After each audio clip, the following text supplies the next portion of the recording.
السلام علیکم ورحمۃ اللہ وبرکاتہ۔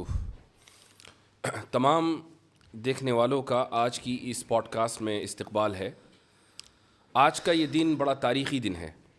ابھی چند گھنٹے پہلے ہم کانسٹیٹیوشن کلب سے یہاں پہنچے ہیں اور تقریباً 10 لاکھ سے زائد لوگ چند گھنٹوں میں ایک ایسی ڈیبیٹ آلریڈی دیکھ چکے ہیں کہ جس میں اس تصور کو واضح انداز سے ثابت کیا گیا ہے کہ خدا موجود ہے، ہمیشہ سے موجود ہے اور ہمیشہ موجود رہے گا۔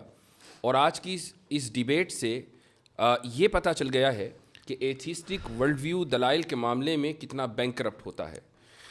مفتی شمائل احمد عبداللہ ندوی اور اسی طریقے سے مشہور ملحد اور لیریسسٹ جاوید اختر کے درمیان یہ جو ڈیبیٹ ہوئی ہے، اس کا لوگوں کو شدت سے انتظار تھا اور بہت بڑی تعداد میں لوگ ڈس اپوائنٹ اس معنی کر ہوئے ہیں کہ میں خود یہ سمجھ رہا تھا کہ شاید کچھ مضبوط دلائل ایتھیسٹس کی طرف سے آئیں گے اور ملاحدہ شاید کوئی نئی دلیل پیش کر پائیں گے۔ ہم اس میدان میں ایک عرصے سے کام کر رہے ہیں اور میں ہمیشہ یہ دعوے کے ساتھ کہتا آ رہا ہوں کہ الحاد بغیر کسی دلیل کے ایک بے بنیاد عمارت کے اوپر کھڑا ہوا ہے، اور الحمدللہ یہ بات پھر ثابت ہوئی۔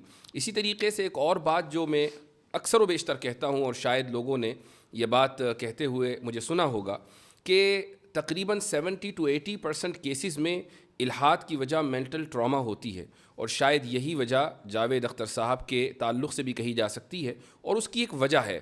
یہ کوئی انہوں نے ڈھکی چھپی بات نہیں کہی ہے، اس لیے اس کو ریویل کرنے میں کوئی حرج محسوس نہیں کرتا ہوں۔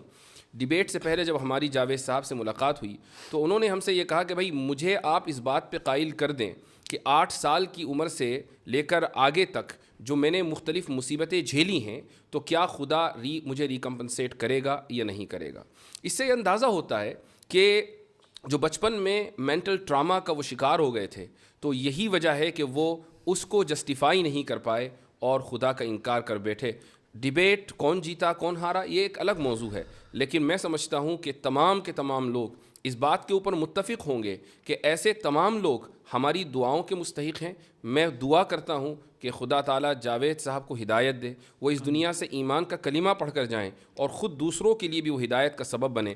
جہاں تک آج کی ڈیبیٹ کا تعلق ہے تو مفتی شمائل احمد عبداللہ ماشاءاللہ آج کے دن کے ہیرو ہیں۔ تو سب سے پہلے تو میں آپ کو مبارکباد دیتا ہوں کہ اللہ تعالیٰ نے آپ کو یہ توفیق دی ہے کہ آپ یہ وحدانیت کا اور خدا کے وجود کا مقدمہ دنیا کے سامنے پیش کریں۔ تو ایک بار پھر مبارکباد، اور اب آپ کچھ اپنے کلمات کا اضافہ کیجیے۔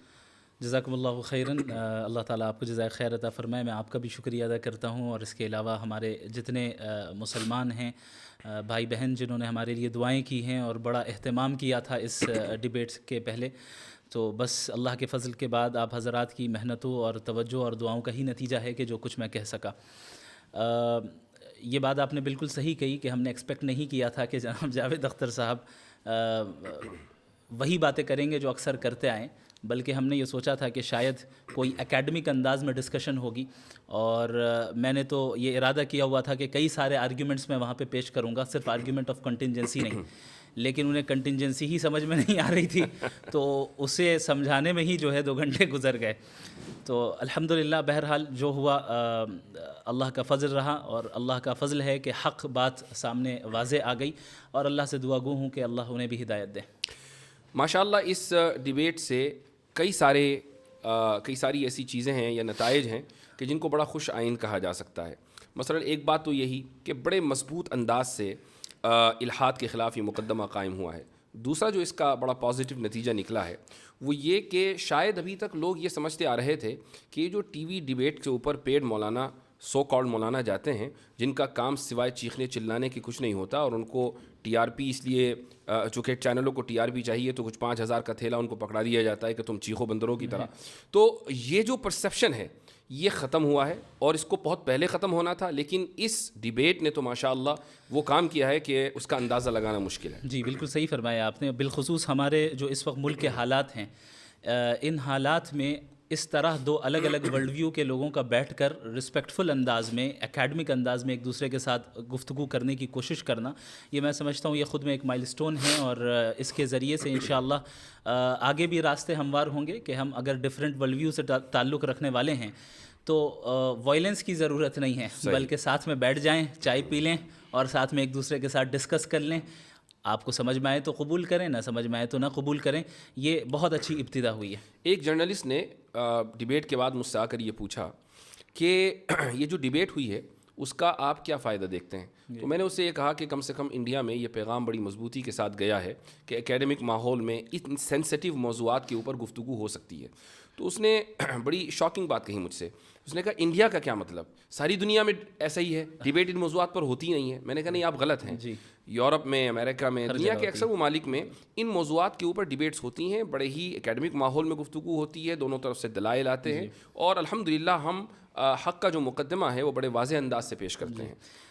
ایک جرنلسٹ نے مجھ سے بھی کچھ اسی طرح کا سوال پوچھا تھا. اس نے کہا کہ باقی چیزوں کو چھوڑ کر ڈز گاڈ ایگزسٹ پر ہی کیوں بات ہوئی؟ تو ہم نے کہا کہ بھائی ہمارے نزدیک گاڈ کا ایگزسٹنس جو ہے وہ در حقیقت سب سے بڑا مسئلہ ہے, اور گاڈ پر ایمان لانا یہ سب سے بڑا مسئلہ ہے. چونکہ باقی ساری چیزیں سیکنڈری درجے کی چیز ہے. ہمارے لیے, ہم اس دنیا میں آئے ہیں, ہماری زندگی کا پرپس جو ہے وہ اللہ کو راضی کرنا ہے, اللہ کی اطاعت کرنا ہے.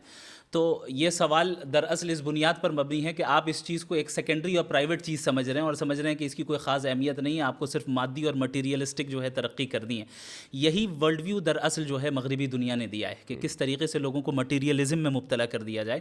اور الحمدللہ اللہ نے چاہا تو یہ ایک بہت بڑا سبب بنے گا کہ لوگوں کو حق ان تک پہنچے اور سمجھیں کہ ہم اس دنیا میں کیوں آئے ہیں اور ہماری زندگی کا اصل مقصد کیا ہے. ضرور, ماشاء اللہ.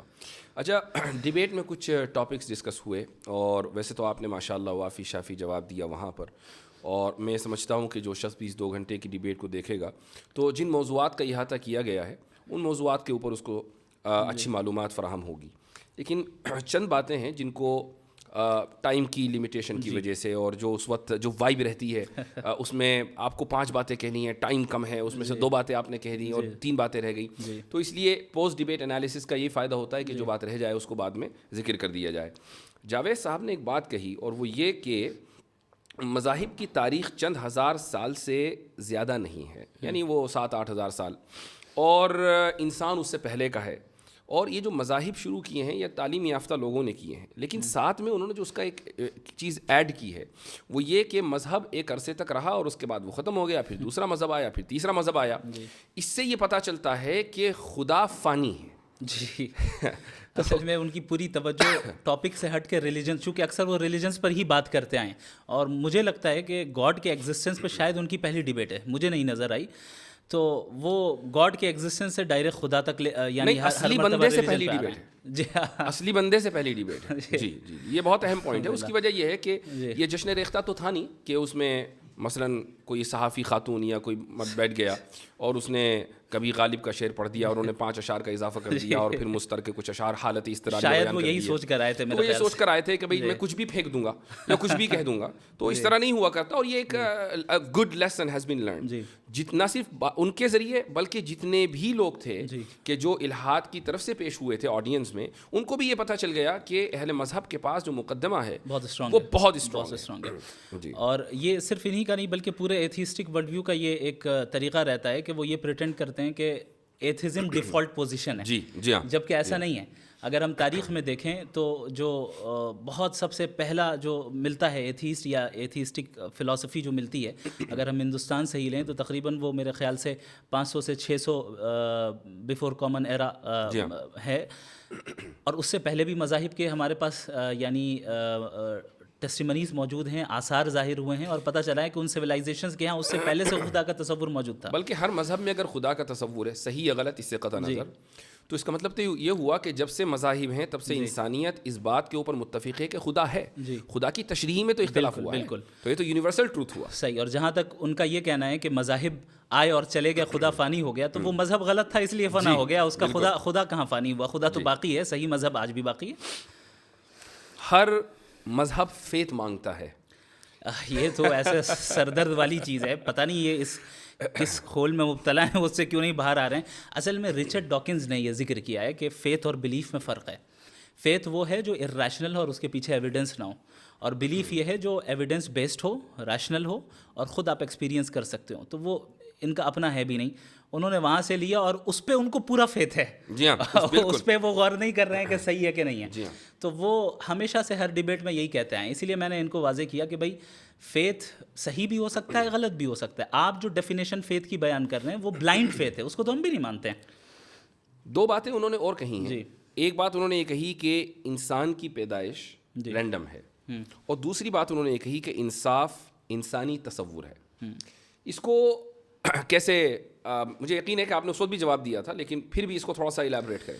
انسان کی پیدائش رینڈم ہے, یہ تو ظاہر ہے کہ ان کے ورلڈ ویو کے اعتبار سے, ہمارے ورلڈ ویو کے اعتبار سے بالکل واضح ہے کہ ہم اس دنیا میں ایک مقصد کے تحت بھیجے گئے ہیں. اب ان حضرات کی طرف سے سوال یہ ہوتا ہے کہ بھئی اگر ہم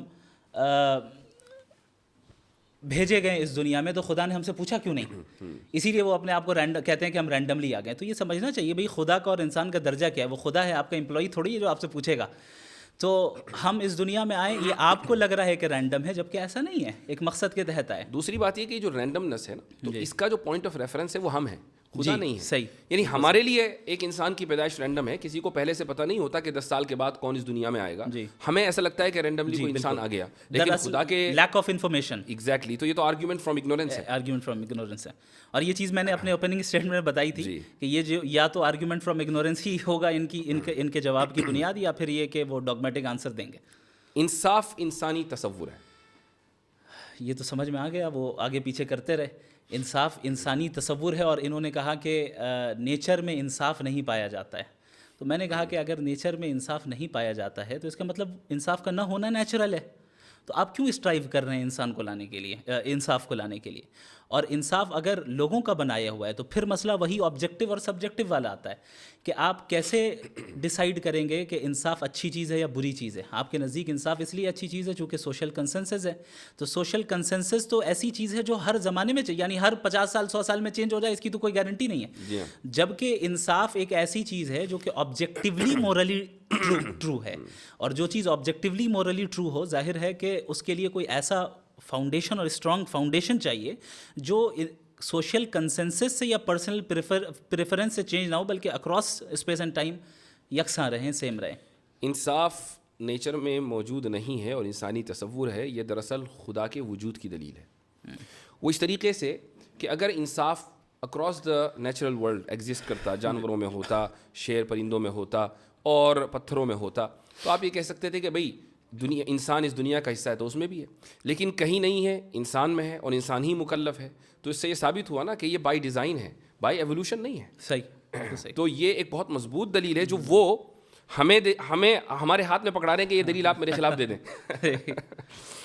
اچھا, ایک اور جو مسکنسیپشن ہے ایتھیسٹ کا, میرے خیال سے اس کو کلیئر کرنا بہت ضروری ہے, اور وہ یہ ہے, اور مجھے اس کا اندازہ ہے کہ اس وقت اس کو کلیئر نہیں کیا جا سکتا تھا چونکہ ہماری جو ڈیبیٹ ہے وہ ایگزسٹنس آف گاڈ پر ہے یا تھی, وہ مذہب کے اوپر نہیں تھی. اور یہ جو مسکنسیپشن ہے وہ یہ ہے کہ اہل مذاہب کے یہاں سوال کو ڈسکریج کیا جاتا ہے, کہا جاتا ہے کہ سوال مت کرو, اور جو لوگ سوال کرتے ہیں وہ ترقی کر کے کہاں تک پہنچ گئے, اور جن لوگوں نے سوال کو ڈسکریج کیا وہ آج کہاں پڑے ہوئے ہیں. تو یہ جو مسکنسیپشن ہے اس کو ذرا کلیئر کیجیے. میں نے وہاں پر یہ بات کہی تھی کہ مذاہب, اور ظاہر ہے بالخصوص اسلام, سوال کرنے سے ڈسکریج نہیں کرتا ہے, ہاں بیجا سوال کرنے سے ڈسکریج کرتا ہے. تو صحیح سوال اور غلط سوال, کہاں سوال کرنا چاہیے کہاں نہیں کرنا چاہیے, یہ دراصل فرق ملحوظ رکھنا چاہیے. اب ایک انسان اللہ سے بیجا سوالات کریں جیسے کہ وہ کرتے آئے ہیں, ولیعاذ باللہ ان کے الفاظ ہیں کہ اگر وہ ہے تو پھر اس کی کیا مجال ہوگی, میں پوچھوں گا اور یہ کروں گا, تو ظاہر ہے یہ بیجا چیزیں ہیں. تو یہاں پر آپ کو سوال کرنے کی اجازت نہیں ہوگی, چونکہ جب آپ نے گاڈ کے ایگزسٹنس کو تسلیم کر لیا تو آپ نے اس کی اتھارٹی کو مان لیا ہے. اب جس کی اتھارٹی کو آپ نے تسلیم کر لیا ہے تو اب اس سے سوال نہیں ہوگا. ہاں, لیکن اس اتھارٹی کو تسلیم کرنے کی تلاش میں جب تک آپ اس راستے میں ہیں, ظاہر ہے سوال کرنا, اسی لیے قرآن کہتا ہے فَاسْأَلُوا أَهْلَ الذِّكْرِ إِن كُنتُمْ لَا تَعْلَمُونَ, کہ تم علماء سے سوال کرو, اہل علم سے سوال کرو, جاننے والوں سے سوال کرو اگر تمہارے پاس علم نہیں ہے. تو یہ بھی دراصل ایک ڈوگمیٹک آرگیومنٹ ہے جو ایتھیسٹک دنیا کی طرف سے اٹھایا جاتا ہے کہ مذہب تو سپریس کرتے ہیں. اچھا ایسا ہو سکتا ہے کہ ماضی میں بہت سے مذاہب ایسے گزرے ہوں اور ابھی بھی ایسے مذاہب ہوں جو ان چیزوں کو ڈسکریج کرتے ہوں, لیکن اگر ظاہر ہے اگر وہ کرتے ہیں تو ہم تو اسے سپورٹ نہیں کرتے.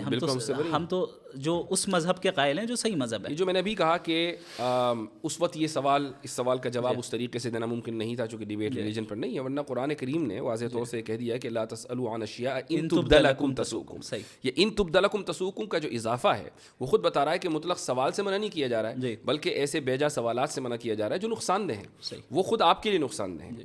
تو یہ جو ان لوگوں کی طرف سے ایک مسکنسیپشن پھیلایا جاتا ہے اس کو ٹھیک کرنا بہت ضروری تھا. اسی طریقے سے اگر آپ ہماری ہسٹری کو دیکھیں, خدا کی ذات اور خدا کی صفات کے تعلق سے میں سمجھتا ہوں کہ جتنا ڈسکشن ماضی میں ہو چکا ہے بالکل ابتدائی دور میں معتزلہ کے دور میں اور اس کے بعد, تو وہ پورا کا پورا رچ ٹریڈیشن اور کلچر یا کہہ لیں کہ پورا لٹریچر وہ آج بھی ہمارے پاس موجود ہے. اور بہت سے کریکلمز میں جو اسلامک ٹیچنگ کے اسلامک اسٹڈیز کے کریکلمز ہیں ان میں پڑھایا جاتا ہے.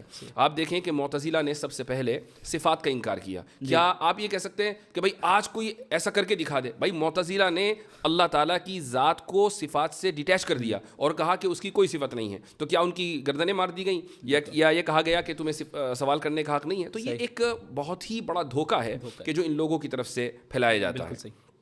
جی ہاں, ایک بڑا بچکانہ سوال آیا اور میں تو بہت زیادہ حیرت زدہ رہ گیا, اور یہ حیرت کی وجہ یہ رہی کہ جب میں نے اس موضوع کے اوپر کام کرنا شروع کیا آن لائن اور سوشل میڈیا کے اوپر میں آیا, تو بالکل ابتدائی دنوں میں غالباً یہ بات ہے 2016 یا 17 کی, تو اس وقت جو بہت لو آئی کیو قسم کے اسلامو فوبز ہوا کرتے تھے وہ آ کے یہ سوال کیا کرتے تھے کہ قرآن میں ڈائناسور کا تذکرہ کیوں نہیں ہے. بڑے تعجب کی بات ہے. میں حیرت زدہ رہ گیا کہ جاوید صاحب ابھی تک ایوالو کیوں نہیں کر پائے اکیڈمیکلی. اصل میں اب تک وہ رسل کو ہی پڑھ رہے ہیں. وہ اب تک رسل تو کو ہی پڑھ رہے ہیں.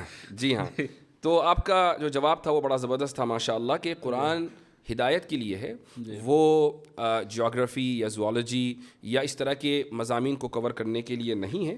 کچھ چیزوں کا اس میں مظاہر فطرت کے تحت تذکر آ گیا, وہ بات الگ ہے. اچھا, اب آ جاتے ہیں ہم اس عظیم الشان لفظ کی طرف کہ جس کو ہمارے جاوید صاحب آخر تک سمجھ نہیں پائے.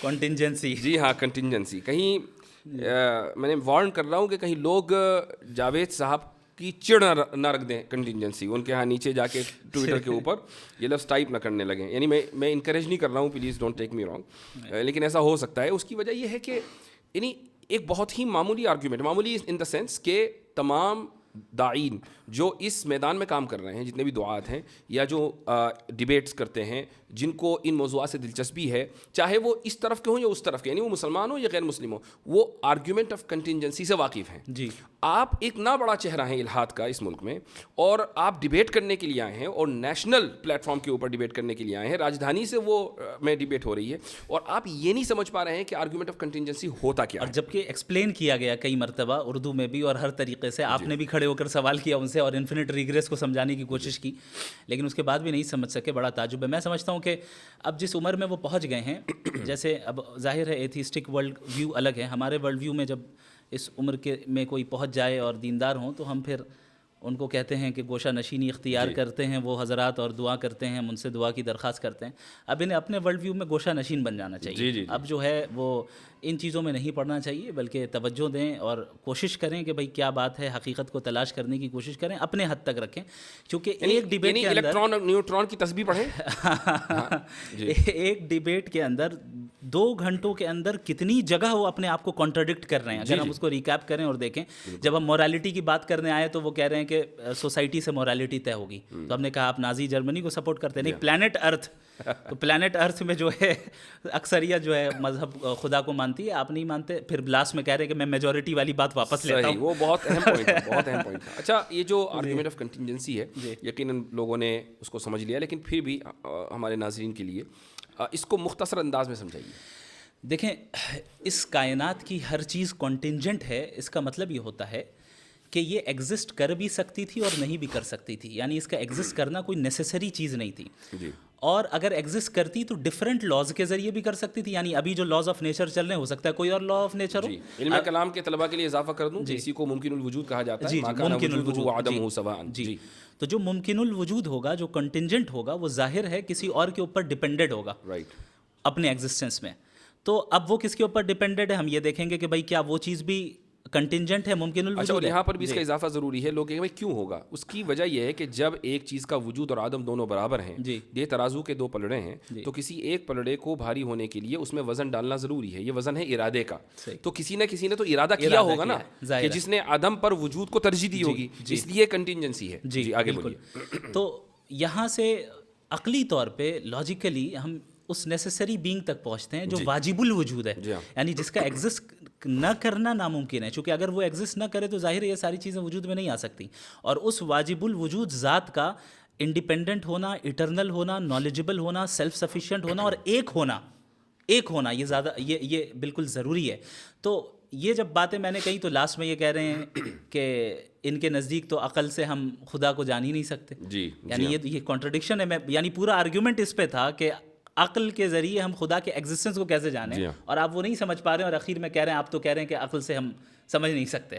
تو میرے خیال سے یہ ان کی عمر کا تقاضا تھا. اور اسی طریقے سے وہ انفینٹ ریگریس اور تسلسل کو بھی نہیں سمجھ پائے. بلکہ حیرت ناک بات یہ کہ جب میں نے ان سے یہ سوال کیا کہ آپ اس کو درست سمجھتے نہیں، تو انہوں نے کہا میں درست سمجھتا ہوں. میرے خیال سے وہ سمجھ ہی نہیں پائے انفینٹ ریگریس کیا ہے، اس لیے انہوں نے کہہ دیا. اور آپ نے بڑی اچھی مثال دی کہ کئی سارے شعراء ایک ساتھ پوئٹس کھڑے ہوں اور مان لے جاوید اختر صاحب سب سے آگے ہوں، اور وہ کہیں کہ میں اس وقت تک پوئٹری نہیں لکھوں گا جب تک پیچھے والا نہ لکھے، اور وہ کہے کہ میں نہیں لکھوں گا جب تک پیچھے والا نہ کہے. تو یہ تسلسل ہو جائے گا. تسلسل باطل ہے. اس طریقے سے چلتا رہا اینڈلیسلی، اور اگر کہیں ہم نہیں رکیں گے تو پوئٹری ایگزسٹنس میں ہی نہیں آئے گی. یعنی پوئٹری اگر ایگزسٹنس میں آئی، اس کا مطلب کوئی ایک ایسا پوئٹ ہے جو اپنے پیچھے والے پہ ڈیپینڈ نہیں کرتا ہے، وہ انڈیپینڈنٹ ہے. بالکل اسی طریقے سے اگر اس یونیورس کے جو کازز ہیں، اگر یہ انفینٹ ریگریس آف کازز ہوتا تو ہم اور آپ یہاں پہ آج موجود ہی نہیں ہوتے، پوڈ کاسٹ ہی نہیں کر رہے ہوتے. ہم یہاں موجود ہے، اس کا مطلب کوئی ایک انڈیپینڈنٹ ذات ہے جو کسی اور کے اوپر ڈیپینڈنٹ نہیں ہے، اس نے اپنے ول سے جو ہے ڈیسیجن لیا ہے. علم کلام کے طلباء کی آسانی کے لیے کہہ دوں کہ اگر علت اولا نہ ہو تو معلول اخیر نہیں ہو سکتا. ماشاءاللہ. تو اچھا یہ بتائیں کہ اس میں علم کلام کا کتنا رول رہا آپ کی ڈیبیٹ میں؟ آپ کے لیے پورا علم کلامی تھا اور کیا تھا. ایک ہے آپ اس کو پریزنٹ کر رہے ہیں ماشاءاللہ، اور ایک یہ کہ علم کلام کے جو مباحث ہیں جیسے تسلسل ہے، دلیل توقف ہے، یہ تو ماشاءاللہ چونکہ آپ نے اس سے استفادہ کیا ہے تو یہ بڑی خوش آئند بات رہی. اور اس کی وجہ یہ ہے کہ علم کلام کو فرسودہ علم سمجھا جانے لگا تھا. میں سمجھتا ہوں کہ علم فرسودہ نہیں، البتہ اصطلاحات ضرور فرسودہ ہو گئی ہیں. ان کو تھوڑا سا ریفائن کرنا چاہیے اور جدید علم کلام کی طرف لانا چاہیے. یہی بات ہے کہ جب ہم علم کلام کی تجدید کی بات کرتے ہیں نا، تو تجدید لسان یعنی زبان کی تجدید کو چھوڑ کر ہم کانٹینٹ کی تجدید پر چلے جاتے ہیں. ہاں یہ ایک پرابلم ہے. تو لوگ یہی نہیں سمجھتے کہ علم کلام کی تجدید کا کیا مطلب ہے. یعنی میں اس بات سے متفق ہوں کہ آج کی آپ کی جو ڈیبیٹ کامیاب رہی ہے وہ اس لیے کہ جو ٹرمینالوجیز دقیق مباحث علم کلام کے اندر پائے جاتے ہیں عربی میں، آپ نے ان کو انگلش کے قالب میں ڈھال کر لوگوں کے سامنے پیش کیا اور لوگوں کو سمجھ میں آ گیا. اگر آپ تسلسل اور دور اور دلیل توقف اور یہ سب کہہ رہے ہوتے اور معلول اخیر اور علت اولا، تو یا تو میں سمجھ رہا ہوتا یا آپ سمجھ رہے ہوتے. صحیح بات ہے. اور اللہ تعالیٰ آپ کو جزائے خیر عطا فرمائے. اس میں آپ کا بہت بڑا رول ہے. آپ سے ہی سیکھا ہے. بارک اللہ فیکم. اچھا ایک سوال جو بہت اہم ہے وہ ہے اللہ تعالیٰ کی انٹرفیرنس اور دعا. اس کے تعلق سے آپ کیا کہیں گے؟ یعنی یہ سوال ذہن میں آتا ہے کہ اگر خدا نے ہر چیز کو سیٹ کر دیا اور اب وہ سائڈ میں ہو گیا، جیسے چیزیں چلنی چاہیے ویسی چل رہی ہیں ایک میکینسٹک انداز میں، تو پھر دعا مانگنے کی ضرورت ہی نہیں ہے. اور اگر ایسا نہیں ہے تو دعا مانگنے کی ضرورت ہے. ایسا تو نہیں ہے کہ میکینٹک اسٹائل میں جو ہے یہ دنیا چل رہی ہے، بلکہ اللہ رب العالمین ہر لمحے اس نظام کو چلا رہا ہے اور اس کی تدبیر کر رہا ہے. انسانی زندگی میں بنیادی طور پہ دو قسم کے احوال آتے ہیں. ایک وہ ہیں جن پہ اس کا کنٹرول نہیں ہوتا ہے، اور دوسرا وہ ہے جس پہ اس کا کنٹرول ہوتا ہے. مثال کے طور پہ ہم فری ول کا استعمال کر کے ہم اعمال کرتے ہیں، اعمال کو انجام دیتے ہیں، اب چاہے اچھا عمل کریں یا برا عمل کریں. بہت سے حالات ایسے ہوتے ہیں جہاں پہ ہمارا کنٹرول نہیں ہے. مثلا کوئی حادثہ ہو گیا یا کوئی ایسی چیز آ گئی جسے ہم تبدیل نہیں کر سکتے ہیں، تو وہ براہ راست اللہ کے حکم سے ہوتا ہے.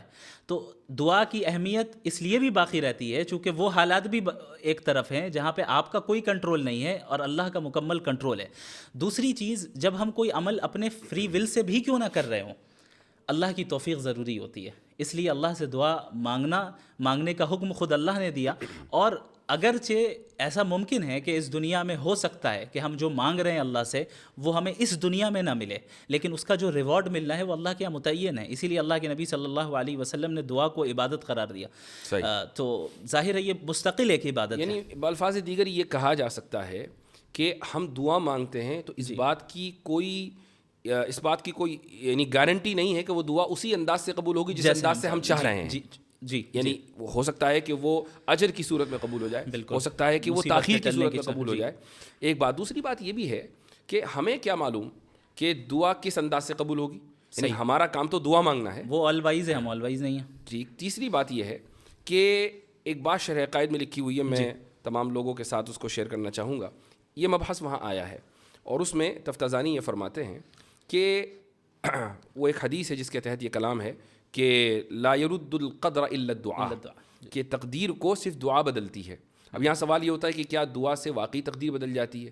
تو اس کا جواب انہوں نے یہ دیا ہے کہ مثلا ایک انسان ہے اور اس نے دعا, اللہ تعالیٰ کے علم میں یہ بات ہے کہ یہ دعا مانگے گا اور دعا مانگ کر فلاں کام ہوگا. یہ دعا بھی چونکہ عبادت ہے, تو اگر یہ دعا مانگے گا نیکی کی تو اس کی عمر 60 سال ہوگی, اور دعا نہیں مانگے گا تو اس کی عمر 40 سال ہوگی. لیکن چونکہ اللہ کے علم میں ہے کہ دعا مانگے گا تو ہر حال میں دعا مانگتا ہے, تو دعا نہ مانگنے کے لیے جو ایلیجبل عمر ہے دعا نہ مانگنے کی صورت میں وہ 40 سال ہے, اور مانگنے کی صورت میں جو ایلیجبل عمر ہے وہ 60 سال ہے. اور یہ دونوں چیزیں اللہ تعالیٰ کے علم میں ہیں. تو وہ یہ ساری چیزیں, یعنی اس سے جو میں نے اضافہ کیا ہے بتانے کا مقصد یہ ہے کہ یہ جو مباحث آج کانسٹیٹیوشن کلب میں ڈسکس ہو رہے تھے, یہ تو تفتازانی نے 1000 سال پہلے لکھ دیے نا. بات یہ ہے کہ ہمارے جو طلباء ہیں, اساتذہ ہیں, میں ان کی توجہ اکثر و بیشتر اس طرف مبذول کراتا ہوں کہ آپ کے پاس ایک مضبوط علمی روایت ہے, اس مضبوط علمی روایت کو صرف پیش کرنے کا سلیقہ چاہیے, اس کے علاوہ اور کچھ نہیں. ایک اور لاسٹ پوائنٹ میں ذکر کروں گا اور اس کے بعد انشاءاللہ اپنی گفتگو کا اختتام کرتے ہیں. ملحدوں سے ایک سوال ضرور کیا جانا چاہیے کہ بھائی یہ کیا وجہ ہے کہ انسان ہی کے اندر اتنا شعور آیا ہے کہ وہ if then یعنی if A then B کا سوال کرتا ہے. یہ سوال گھوڑا, گدھا, بکرا یہ سب کیوں نہیں کرتے؟ جبکہ ڈاروینین ایوولوشن کے قائل ہیں. ڈاروینین ایوولوشن کے قائل ہیں, سب کا یہ ایوولوشن ہوا ہے. تو کہیں گے نہیں, اصل میں وہ انسان کے اندر جو نیورونز ہیں, نیورو سیلز ہیں, وہ زیادہ ہیں. تو اگر یہ دیکھا جائے تو بھئی ہاتھی کے اندر زیادہ ہیں. وہ کہیں گے نہیں, اصل میں فرنٹل لوب میں جو نیورو سیلز ہیں نا وہ زیادہ ہیں. تو ٹھیک ہے, یہ آپ نے کیسے کا جواب دیا نا, آپ نے کہا اس لیے شعور ہے کہ اس کے فرنٹل لوب میں نیورو سیل زیادہ ہیں. میں پوچھتا ہوں کہ کیوں زیادہ ہیں؟ کیوں کا جواب سائنس کبھی نہیں دے سکتی, وہ میکینزم کو ہی بتاتی ہیں. جی ہاں. تو چلیں مفتی صاحب, بہت اچھا لگا. ایک چیز اور ہے جس کا ذکر میں کروں گا جو نظر آیا کہ, اور صرف انہی کے ساتھ نہیں, اور بھی جو دیگر ایتھیسٹ ہیں, وہ یہ ہے کہ جب ان کے پاس کوئی لاجیکل آرگیومنٹ نہیں ہوتا ہے فوراً ایموشنل آرگیومنٹ پہ آ جاتے ہیں. آپ نے دیکھا کہ کیسے غزہ کے مسئلے کو وہ پوائنٹ ذکر کرنا بہت ضروری تھا. جی ہاں. تو پوری ڈیبیٹ میں ان کے پاس کوئی جواب نہیں رہا. اب وہ ایموشنلی جو ہے لوگوں کو ٹریگر کرنے کی کوشش کرنے لگے کہ بھئی غزہ میں اتنا قتل ہو رہا ہے اور یہ ہو رہا ہے اور وہ ہو رہا ہے. میں نے ان سے یہ سوال کیا کہ بھئی اگر بالفرض مان لیں کہ اس یعنی خدا نہیں ہے, تو آپ بتائیے کہ پھر اس کے ظلم کا اور ان کی سفرنگ کا کیا ہوگا, اور آپ کیسے ایول کو ڈیفائن کرتے ہیں؟ اب وہاں جا کے ان کے پاس کوئی ڈھنگ کا جواب نہیں رہا, چونکہ آبجیکٹیولی ایول کا موجود ہونا بھی در حقیقت خدا کے ہونے کی دلیل ہے. باقی ہمارے ورلڈ ویو کے اعتبار سے ہم اس دنیا میں ٹیسٹ کے لیے آئے ہیں, ہمارا امتحان ہو رہا ہے, ہماری آزمائش ہو رہی ہے. کیا صحابہ کرام نے قربانیاں نہیں دیں؟ جس طرح آج غزہ کے مسلمان قربانی دے رہے ہیں, صحابہ نے بھی دی, اور تاریخ اسلامی میں سب نے دی. اور الحمدللہ ابھی بھی جو غزہ میں شہید ہو رہے ہیں وہ دین سے دور نہیں ہو رہے اور دین سے قریب ہوتے چلے جا رہے ہیں. صحیح بات ہے. جی. اچھا, یہ لوگ یہ سمجھ رہے ہیں, بہت سے لوگ یعنی ملحدین میں سے, کہ بھئی آپ نے غزہ کی جو جینوسائیڈ ہے اس کو جسٹیفائی کر دیا. یہ اصل میں ان کا اسے کہتے ہیں اسٹرامین فیلیسی. جی. کہ جہاں where you must represent your opponent. جی ہاں, آپ اپنے سامنے والے کو مس ریپریزنٹ کرتے ہیں. بھائی ہم سے زیادہ اور کون امپیتھی رکھے گا غزہ والوں سے؟ آپ تو ایک ملحد ہیں, ایک ہی ایتھیسٹ ہیں, آپ کے پاس تو مورالٹی کی کوئی بنیاد ہی نہیں ہے, آپ تھوڑی رکھیں گے. یعنی ان کا جو پورا آرگیومنٹ ہے غزہ کے تعلق سے وہ اس مفروضے کے اوپر مبنی ہے کہ چونکہ اللہ تعالیٰ قادر مطلق ہے, پوائنٹ اے. پوائنٹ بی, چونکہ آپ دعا مانگ سکتے ہیں. پوائنٹ سی, تو آپ دعا مانگ کے رکوا دیں. یہ کیوں نہیں کروا رہے ہیں؟ یہ تو سمجھ رہے ہیں کہ آٹومیٹک جیسے بٹن کو دباتے ہیں ویسے ریموٹ کی طرح اللہ کام کرے, ولیعوذ باللہ تعالی. پوائنٹ اے قادر مطلق ہے, اس میں کوئی شک نہیں ہے. پوائنٹ بی ہم دعا مانگتے ہیں, اس میں کوئی شک نہیں ہے. لیکن پوائنٹ سی کہ ہم دعا مانگ کر کام کروا دیں, ان دو شروع کے مقدمات اور تیسرے مقدمے میں کوئی تلازم نہیں ہے. صحیح. اللہ اس وقت کرے گا جب وہ جانتا ہے کہ بہتر ہو, اور جب وہ کرنا چاہے گا ہمارے اعتبار سے نہیں کرے گا. بالکل. ماشاء اللہ. ایک مرتبہ پھر آپ کے توسط سے پوری امت کو مبارکباد. جزاکم اور اللہ یہ خیرا. ایک بہت بڑا دن ہے اور بہت بڑا ایونٹ ہے. الحمدللہ. اور الاسلام یعلو ولا یعلی علیہ وقل جاء الحق وزهق الباطل ان الباطل كان زهوقا. جزاکم اللہ خیر بارک الجزاء. اللہ فیکم. بل نقذف بالحق على الباطل فيدمغه فيدمغه فإذا هو فإذا زاهق ولكم ولكم الويل الويل مما مما تصفون. تصفون. جزاکم اللہ خیرا.